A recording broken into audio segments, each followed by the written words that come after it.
ফ্রান্সের প্যারিসে বিএনপির ইফতার মাহফিল এবং ব্রিগেডিয়ার হান্নান শাহের সংবর্ধনা সভায় বিএনপির বিবাদমান দু গ্রুপের সংঘর্ষে কমপক্ষে ২৫ জন আহত হয়েছেন।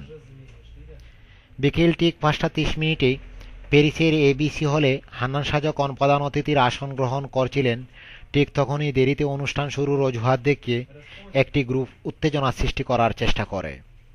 তখন অন্য একটি অংশ তাদেরকে থামানোর চেষ্টা করলে উত্তেজনা বৃদ্ধি পায়। এ সময় এক পক্ষ অন্য পক্ষের উপর চেয়ার ছুড়ে আক্রমণ চালাতে থাকে। এতে করে সাবেক বিএনপির সভাপতি ডাক্তার মালেক সহ প্রায় ২০-২৫ জন গুরুতর আহত হয়ে পড়লে পরিস্থিতি নিয়ন্ত্রণের বাইরে চলে যায়। তখন প্রায় শতাধিক পুলিশ ঘটনাস্থলে এসে হান্নান শাহকে উদ্ধার করে নিয়ে যায়। বর্তমানে ওই এলাকায় পুলিশ সাময়িকভাবে রেড অ্যালার্ট জারি করেছে। এ পর্যন্ত পুলিশ কমপক্ষে ৫ জন বাংলাদেশিকে গ্রেফতার করেছে। Nurul Wahid, channel S news, France.